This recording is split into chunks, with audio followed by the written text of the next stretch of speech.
आप सभी का स्वागत है मेरे YouTube चैनल में। आज की कहानी का नाम है मतलब का रिश्ता। एक गांव में एक बड़ा साहूकार रहता था। साहूकार बहुत पैसे वाला था।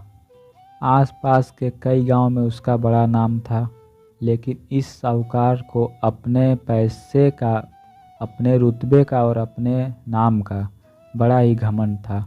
वह अपने नाम को बनाए रखने के लिए बहुत ज़्यादा सोचता था। बिना किसी के भावनाओं की कद्र किए वो सब करता था जो उसे लगता था कि करना चाहिए। साहूकार को कई सालों बाद एक संतान की प्राप्ति हुई थी। साहूकार ने अपने इस खुशी को मनाने के लिए अपने घर पर एक बहुत बड़ा कार्यक्रम रखा, जिसमें उसने आसपास के गांव के सभी श्रीमंत लोगों को और सिर्फ ऐसे रिश्तेदार को जो पैसे वाले थे बुलाया था। पास के ही गांव में साहूकार की खुद की सगी बहन भी रहती थी। क्योंकि इन दिनों उसकी आर्थिक परिस्थिति कुछ अच्छी नहीं थी, इसलिए उसने अपनी बहन को इस कार्यक्रम के लिए नहीं बुलाया। साहूकार ने इस कार्यक्रम का आयोजन किया था, वह इतना भव्य था और इसके अलावा उसमें इतने प्रसिद्ध और श्रीमंत लोग आने वाले थे कि इस कार्यक्रम की चर्चाएं हर गांव में होने लगी। यह खबर उस साहूकार की बहन तक पहुंच गई। बहन को यह जानकर बहुत ज़्यादा खुशी हुई। उसके भाई को आखिरकार संतान सुख प्राप्ति हो ही गई। बहन ने सोचा कि भाई गलती से उसे इस बारे में बताना भूल गया होगा और अपनों को भला कोई न्योता देता है। भोली बहनें अपने भाई के यहाँ से कार्यक्रम में जाने की तैयारियां शुरू कर दी। जिस दिन वह कार्यक्रम था, उस दिन बहन सुबह सुबह ही अपने भाई के घर आने के लिए निकल पड़ी।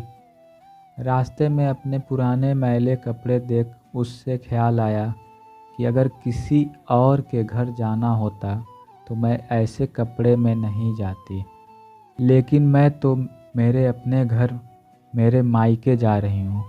वहाँ मुझे यह सब सोचने की कोई ज़रूरत नहीं है।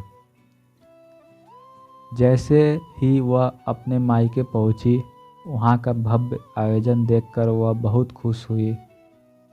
उसे अपने भाई पर बहुत गर्व हुआ। वहाँ पर वह जल्दी से जल्दी अपने भाई को मिलकर उसकी खुशी में शामिल होना चाहती। वह तुरंत सीढ़ियों पर चढ़कर घर के अंदर प्रवेश कर गई।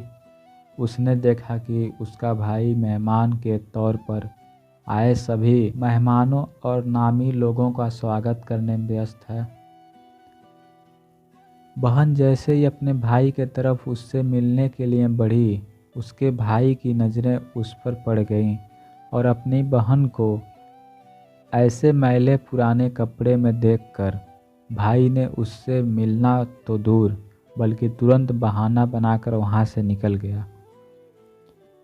बहन ने सोचा, इतने लोगों में बेचारा अकेला भाई क्या क्या करे, ज़रूर उसे कुछ काम याद आया होगा, इसलिए वहाँ से चला गया होगा।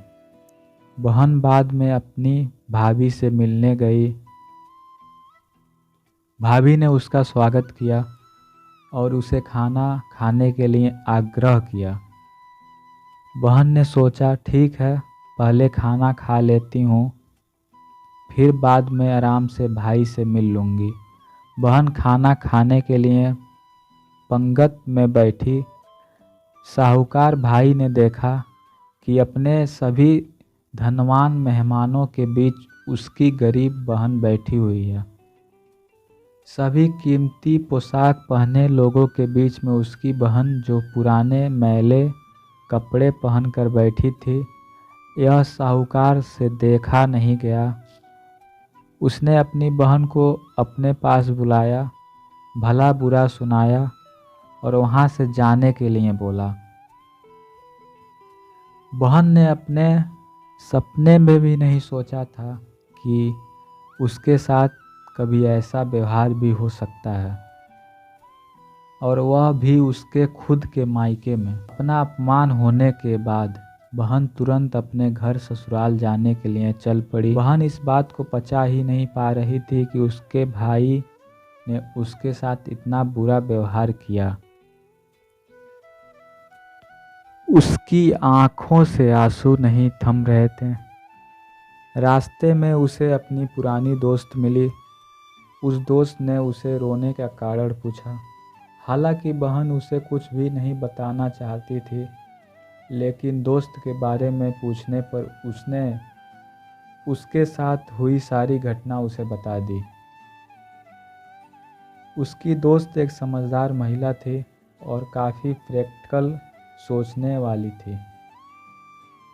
उसने कहा, अगर तुम मेरी बात मानो तो एक दिन तुम्हारा भाई खुद तुम्हें अपने यहाँ बुलाएगा और तुमसे माफ़ी मांगेगा।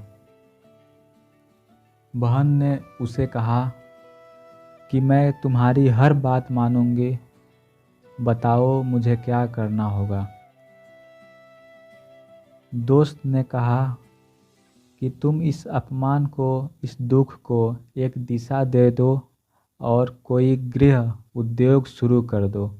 उसमें इतनी मेहनत करो कि उस काम में तुमसे अच्छा कोई भी ना हो। बहन को अपने दोस्त की बात सही लगी। उसने घर पहुंचकर अपने आंसू पोंछकर उसी दिन से एक गृह उद्योग शुरू कर दिया। उसने दिन रात मेहनत की, अपने साथ कई और गांव की महिलाओं को जोड़ा और देखते ही देखते उसका गृह उद्योग चल पड़ा। कुछ ही सालों में आसपास के 50 गांवों में उसका नाम और रुतबा काफ़ी बढ़ गया और अब वह पैसों के मामले में अपने भाई से भी ज़्यादा बड़ी बन गई। भाई को भी जब यह पता चला कि उसकी बहन इतनी श्रीमंत हो गई तो उसने सोचा कि एक बार उससे मिलकर आया जाए। वह जब अपने बहन को उसके घर मिलने पहुंचा तो बहन ने उसका किसी राजा महाराजा की तरह स्वागत किया, उसके पसंद का खाना खिलाया। बहन का ऐसा व्यवहार देखकर भाई को अपनी पिछली गलती का एहसास हुआ, इसलिए उसने अपनी बहन को अपने घर होने वाली पूजा के लिए आमंत्रित किया। कुछ ही दिनों बाद बहन अपने भाई के यहाँ उस पूजा के लिए पहुँच गई। जैसे ही बहन अपने भाई के घर पहुँची, उसका भाई उसके स्वागत के लिए दरवाजे पर ही खड़ा था। बहन अपने महंगी गाड़ी में आई थी। उसने बहुत कीमती साड़ी और उससे भी ज़्यादा कीमती गहने पहन रखे थे। बहन को ऐसा ठाट बाट देखकर सिर्फ भाई नहीं बल्कि उसके पूरे गांव वाले दंग रह गए। भाई दौड़ कर आया और बहन की गाड़ी का दरवाज़ा खोलकर उसे बाहर आने के लिए कहा और बड़े प्यार से उसे पूजा का प्रसाद ग्रहण करने के लिए बुलाया। बहन को इस बार 12 पकवान परोसे गए थे। चांदी की थाली में उसे खाना दिया गया था। वह साथ में एक सोने की चम्मच भी रखी हो गई थी। उसके बैठने के लिए बेशकीमती पाट रखे गए थे।